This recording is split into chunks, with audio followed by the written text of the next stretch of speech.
Absolutely not, Sarah. I don't care what kind of personal emergency you think you have. The Peterson account presentation is next week, and I need everyone focused and present.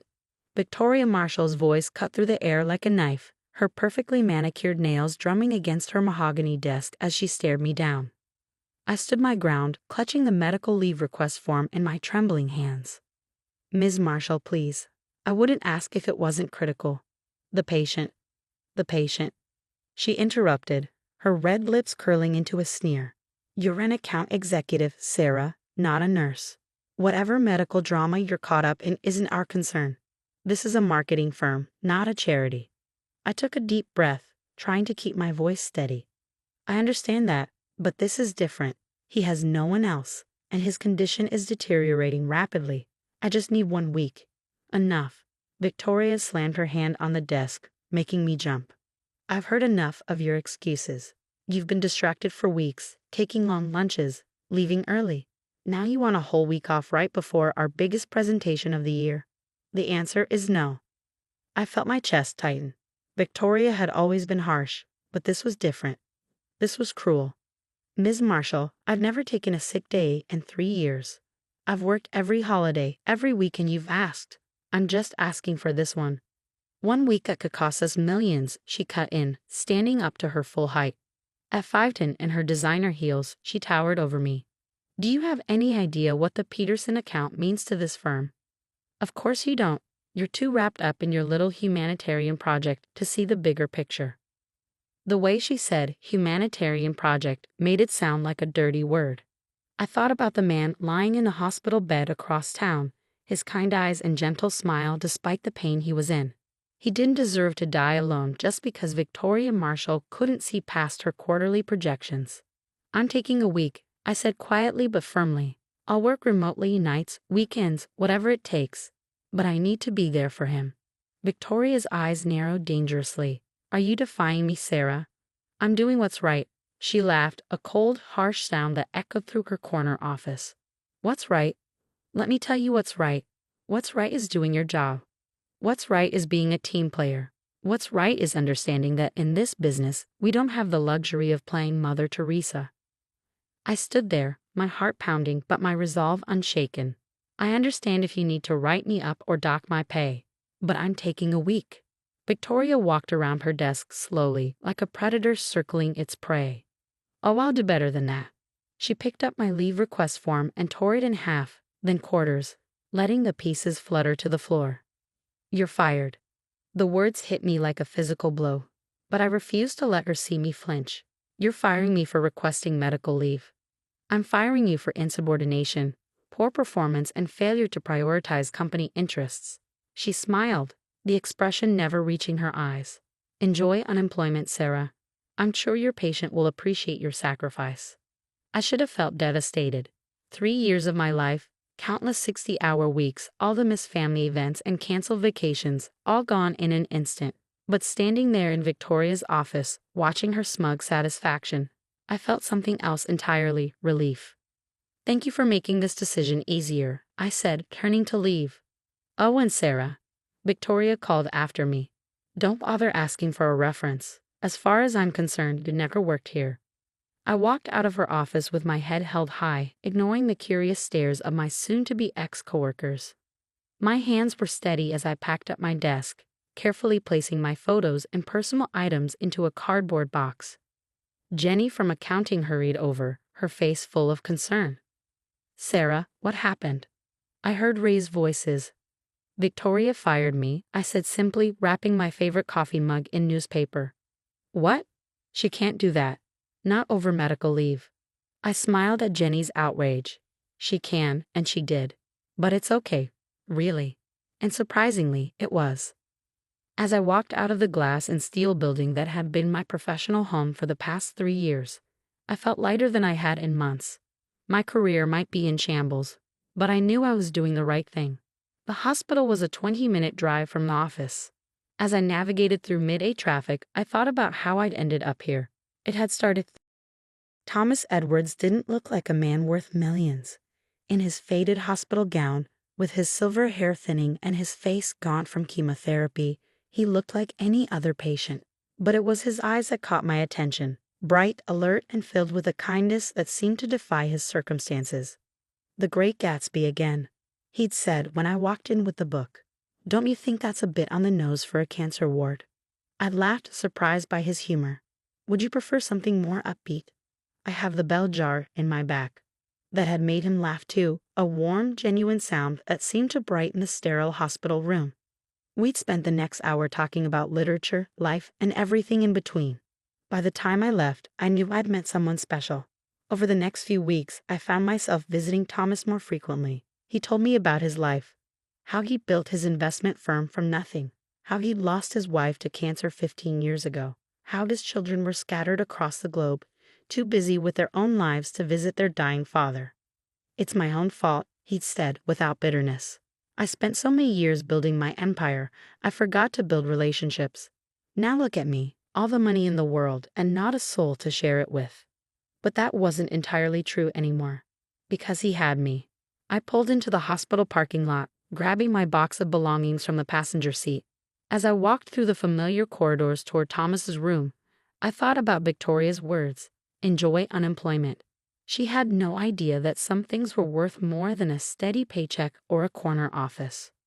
Thomas was awake when I walked in, his face lighting up despite the obvious pain he was in. "Sarah, what are you doing here so early? Don't you have work?" I set my box down and pulled up my usual chair beside his bed. "Change of plans. Looks like I'll be able to spend more time here after all." He studied my face carefully, his keen intelligence not dulled by illness or medication. "What happened?" "I got fired," I said simply. "My boss didn't appreciate me requesting medical leave to be here with you." "Sarah," his voice was filled with concern. "You shouldn't have done that. Not for me. I'm not worth—" "Don't," I interrupted gently. "Don't say you're not worth it. Every human being deserves to have someone by their side during times like this. Besides," I added with a smile, "that job was slowly killing my soul anyway." He chuckled weakly. "Well, when you put it that way," his expression turned serious. "But what will you do now?" I shrugged, trying to appear more confident than I felt. "I'll figure something out. Right now, let's focus on getting your pain levels under control. The nurse mentioned you refused your morning medication." Thomas looked sheepish. "It makes me too groggy. I hate not being able to think clearly. And I hate seeing you in pain," I countered, reaching for the call button. "Let's compromise. Take the medication, and I'll read to you until you fall asleep." I brought a new book. He raised an eyebrow. "Please tell me it's not the bell jar." We both laughed, and for a moment, the weight of everything, my lost job, his illness, the uncertainty of the future, seemed to lift. The nurse came in with Thomas's medication, and I settled in to read, pulling out a worn copy of To Kill a Mockingbird. As I read, watching Thomas slowly relax as the pain medication took effect, I thought about how sometimes the biggest sacrifices lead us exactly where we're meant to be. Victoria Marshall thought she was punishing me, but in reality, she'd given me something priceless, the freedom to be exactly where I needed to be, doing exactly what I needed to do. Little did I know, this was just the beginning of a story that would change both our lives forever. The next few days fell into a rhythm. I'd arrive at the hospital early in the morning, armed with books, crossword puzzles, and an endless supply of terrible jokes that somehow always made Thomas smile. We'd talk for hours about his business empire, my dreams of starting my own marketing consultancy, the books we loved, the lives we lived. Between monitoring his medication schedule and coordinating with his medical team, I learned more about Thomas Edwards the man, not just Thomas Edwards the patient. I learned about his first business venture, a failed computer repair shop in the 1980s that taught him more about resilience than any success ever could. I learned about his late wife, Margaret, and how her passion for art had influenced his early investment choices in emerging digital art platforms. One afternoon, as sunlight streamed through the hospital window, casting long shadows across the room, Thomas asked me a question that caught me off guard. "Why did you really give up your job for me, Sarah?" I looked up from the newspaper crossword we'd been working on together. "I told you." "You told me what you thought I needed to hear," he interrupted gently. "But I want the truth." I set the newspaper aside, considering his question. "Do you remember your first week here, when I was reading to the patients?" He nodded. "I read to 17 people that day. 15 have family with them. One had friends visiting. You were the only one alone. I met his eyes. When I asked the nurse about you, she said you'd been here for 3 weeks without a single visitor. It broke my heart. Ah, he said softly, pity then. No, I said firmly, not pity. Recognition. I recognize something in you that I've always seen in myself. The tendency to give everything to your work, to your goals, until one day you look up and realize you've forgotten to build connections along the way. Thomas was quiet for a long moment. You're too young to be so wise, he finally said. And you're too important to be alone, I countered. He smiled, though his eyes were suddenly bright with unshed tears. Important? I'm just a foolish old man, who built one of the largest investment firms in the country, I finished, who revolutionized ethical investing practices, who created thousands of jobs and changed countless lives. Yeah, I did my research. Google? He asked, amused. LinkedIn, actually. Your profile needs updating, by the way. We both laughed, and the heavy moment passed. But something had shifted between us. A deeper understanding, a recognition of kindred spirits despite our differences in age and circumstances. As the week progressed, Thomas's condition began to deteriorate more rapidly. The doctors spoke in hushed tones about making him comfortable and managing expectations. But Thomas himself remained clear-eyed and determined. Sarah, he said one evening as the hospital settled into its nighttime routine, I need you to do something for me. Anything, I replied, and I meant it. In my briefcase, the one my secretary brought last month, there's a letter. I need you to deliver it for me. I found the briefcase tucked away in his room's small closet, its leather worn but still elegant. Inside was a sealed envelope, addressed simply to Victoria Marshall, CEO, Marshall & Associates Marketing. My heart stopped. Thomas. Yes, he said, watching my reaction carefully. Victoria Marshall, your former boss. Though she doesn't know it, her company's recent success is largely due to my firm's quiet investment and guidance. I stared at the envelope in my hands, my mind racing. You knew? All this time, you knew where I worked. He nodded. I recognized your company ID card that first day. I've been following Marshall & Associates' progress for years. It's one of my more interesting investments. Why didn't you say anything? Because I wanted to get to know you as Sarah, not as an employee of a company I partially own. He shifted in his bed, wincing slightly. And I'm glad I did. It showed me exactly who you are, someone who would give up everything to help a stranger, even when it costs you dearly.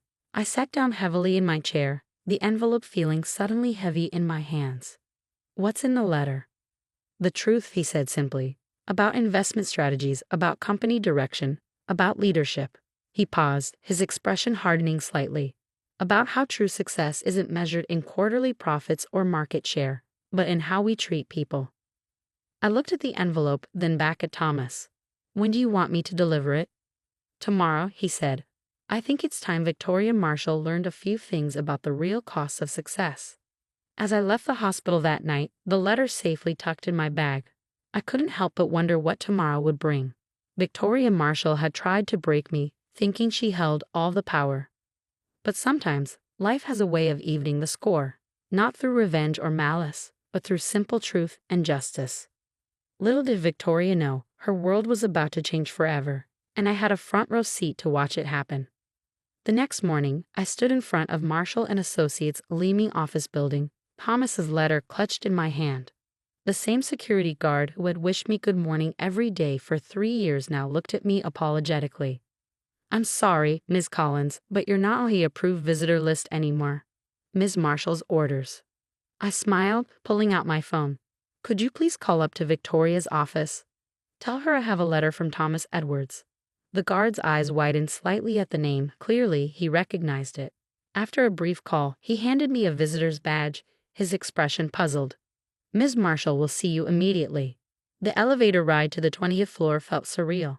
Just a week ago, I'd been rushing up here, juggling presentation materials and coffee, desperately trying to balance my work life with my volunteer commitments. Now I was calmer than I'd ever been, knowing that what happened next would change everything. Victoria's assistant jumped up when I stepped out of the elevator. Ms. Marshall is waiting for you, she said, hurrying to open the office door. I noticed she couldn't quite meet my eyes. Word of my firing had clearly spread. Victoria sat behind her desk, her posture rigid, her expression carefully neutral. Sarah, she said coolly, I assume this isn't a misguided attempt to get your job back. I placed Thomas's letter on her desk. No, Victoria, this is a delivery from Thomas Edwards. She stared at the envelope, her perfectly manicured hand hovering over it. Thomas Edwards, the investor. The same. I sat down without being invited, enjoying the flash of annoyance that crossed her face. He asked me to deliver this personally. Victoria's eyes narrowed as she picked up the envelope. How do you know Thomas Edwards? He's my patient, I said simply. The one you fired me for helping. The color drained from Victoria's face as the implications hit her. Her hands trembled slightly as she opened the letter, her eyes scanning the contents rapidly. I watched as her expression shifted from disbelief to horror to something close to panic. This can't be right, she whispered, more to herself than to me. What's wrong, Victoria? Not the letter you were expecting. She looked up at me, her usual composure completely shattered. He's pulling his investment. All of it, effective immediately. She shuffled through the papers frantically. This would ruin us. The Peterson account, the new office expansion, everything. It's all backed by his firm. I know, I said quietly. You know. Her voice rose sharply. You knew about this and you didn't say anything. When exactly should I have mentioned it? While you were firing me, or while you were threatening to blacklist me from the industry? Victoria stood up abruptly, starting to pace behind her desk. We have to fix this. You have to help me fix this. Talk to him, explain that it was all a misunderstanding. A misunderstanding. I interrupted, my voice hardening. You fired me for trying to help a dying man. You mocked my compassion and treated basic human decency like a character flaw. That wasn't a misunderstanding, Victoria. That was a choice. She stopped pacing, turning to face me. Please, she said, and I was shocked to hear real desperation in her voice. I'll give you your job back, a promotion, a raise, whatever you want. Just help me save this. I thought about Thomas, lying in his hospital bed, still thinking of others even as his own time grew short. I thought about all the employees at Marshall and Associates who lived in fear of Victoria's moods and arbitrary decisions. I thought about Jenny from accounting crying in the bathroom after another public humiliation, and Mark from creative who had missed his daughter's recital because Victoria demanded last-minute changes to a presentation. I don't want my job back, I said finally, but I will tell you what Thomas told me to say when you made this offer. She leaned forward eagerly. Yes. He says you have a choice. You can keep his investment, keep your position, keep everything, but only if you agree to some changes. What changes? I pulled out another envelope, this one containing the document Thomas had drafted late last night. Complete restructuring of the company's management style. Implementation of proper work-life balance policies, fair medical leave, regular employee satisfaction surveys with real consequences for poor leadership. Oh, and, I pause, enjoying the moment, I'll be overseeing the changes as the new director of employee relations. Victoria's jaw dropped. You're joking. Thomas Edwards doesn't joke about business, I said. You have until the end of the day to decide. Accept these terms or watch everything you've built crumble. She sank into her chair, all pretense of superiority gone. He's really dying, isn't he? Yes, I said softly. He is, and his last act in business will either be saving this company from its toxic culture or making an example of it. The choice is yours. Victoria stared at the documents for a long moment. Finally, she looked up at me, and for the first time, I saw something like respect in her eyes. You planned this, didn't you? Getting close to him, telling him about the company. I shook my head. No, Victoria. I just showed kindness to someone who needed it. Everything else, I gestured to the letters on her desk. This was all Thomas. He's been watching this company for years, waiting to see if you'd grow into the kind of leader he could trust. Last week, you showed him exactly who you are. The silence that followed was heavy with understanding. Victoria picked up a pen, her hand only slightly shaking as she signed the documents. I assume you'll want your own office. Corner office, I corrected. With a view. And I start next week. When I left Victoria's office, the whole floor was eerily quiet. Word would spread soon enough about what had happened, but for now, I savored the peace. I had one more stop to make. Thomas was sleeping when I returned to the hospital, his breathing shallow but steady. I sat in my usual chair, taking his frail hand in mine. "It's done," I said softly. "She signed everything." His eyes fluttered open, and a small smile crossed his face. "Never doubted she would. Victoria Marshall isn't stupid. Ruthless, maybe, but not stupid." "Thank you," I said, squeezing his hand gently. "For everything." He shook his head slightly. "No, Sarah. Thank you.